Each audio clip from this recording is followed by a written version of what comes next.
मैं doctor Bharat Dhanjani. I am working as a consultant orthopaedics in रूमटा hospital. आज हम बात करेंगे हील पेन के बारे में। हील पेन के बहुत सारे कारण हो सकते हैं, लेकिन सबसे जो कॉमन कारण होता है वो प्लांटर फेशियाइटिस बोलते हैं उसको।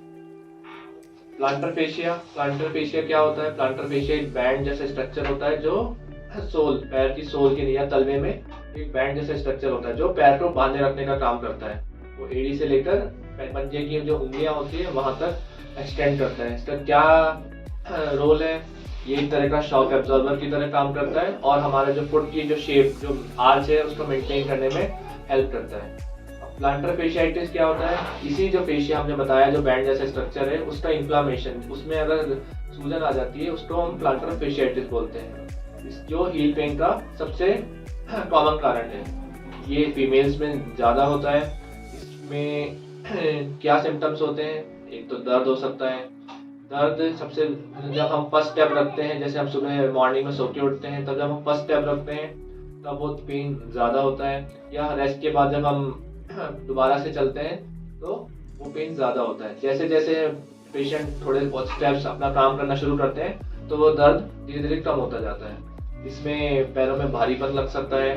हम एडी को प्रेस करके देखेंगे तो हम वहाँ पे टेंडरनेस हो सकती है।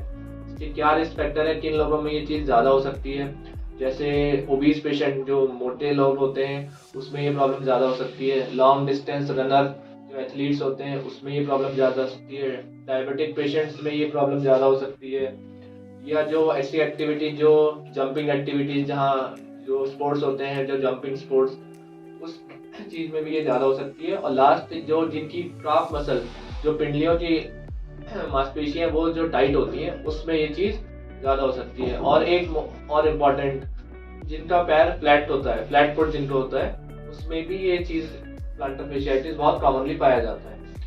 अब हमने जैसे बताया कि हम क्या क्या चीजें प्रॉब्लम हो सकती है इसकी वजह से। अब हम आते हैं इसके ट्रीटमेंट पार्ट पे। तो ट्रीटमेंट पार्ट पे हम सबसे इम्पोर्टेंट जो है, पहले कंजर्वेटिव ट्रीटमेंट की बात करेंगे और उसके बाद हम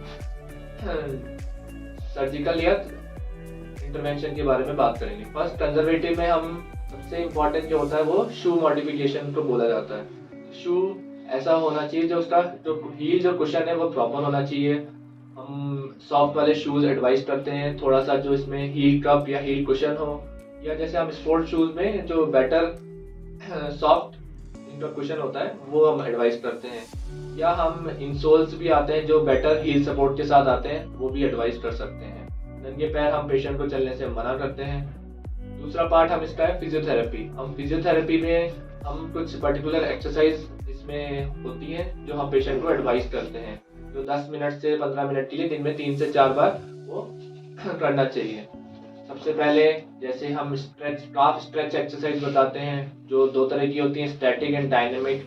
तो काफ स्ट्रेचिंग एक्सरसाइज कर सकते हैं। दूसरी प्लांटर फेशिया स्ट्रेचिंग एक्सरसाइज होती है, वो हम पेशेंट को एडवाइस करते हैं। तीसरी जो फुट की जो छोटी छोटी मांसपेशियां हैं उनकी एक्सरसाइज, फुट इंट्रिंसिक एक्सरसाइज, वो हम पेशेंट को बताते हैं। और लास्ट हम बताते हैं जो आइस बॉटल रोलिंग, जो फ्रोजन कैन रोल होता है, जो हम एक बर्फ की एक बॉटल में पानी भर के उसको हम फ्रीजर में डाल के फ्रीज कर लेते हैं, और उस बॉटल जब जो पूरा जम जाती है हम उसको एड़ी के नीचे या तलवे के नीचे रोल करते हैं। उससे भी पेशेंट को आराम मिलता है। हम उनको कंट्रास्ट बात बताते हैं, ठंडे और गर्म से सिकाई अल्टरनेट, उससे भी पेशेंट को हेल्प मिलता है। इसके बाद अगर इन चीज़ों से भी, वैसे तो इन चीज़ों से 80 से 85% मरीजों को आराम मिल जाता है, बट इन चीज़ों से भी अगर आराम नहीं मिलता है तो हम थेरेपेटिक या इन्वेजिव टेक्निक्स पे भी जाते हैं। इन्वेजिव टेक्निक्स में हम सबसे पहले इंजेक्शन लगाते हैं हील में। इंजेक्शन भी हम 2 तरह से लगा सकते हैं। 2 तरह के इंजेक्शन होते हैं। एक तो जो मोस्ट कॉमनली यूज होता है वो स्टेरॉइड का इंजेक्शन होता है, उससे टेम्पररी रिलीफ मिल जाता है 6 हफ्ते से 3 महीने तक के लिए। बट हम वो इंजेक्शन बार बार नहीं लगा सकते, क्योंकि उससे टेंडन जो होता है प्लांटर फेशिया और बाकी जो टेंडन से वो कमजोर हो जाते हैं, तो वो उसका टीयर होने के चांसेस रहते हैं। तो हम जनरली 2 या 3 से ज़्यादा इंजेक्शन सजेस्ट नहीं करते हैं।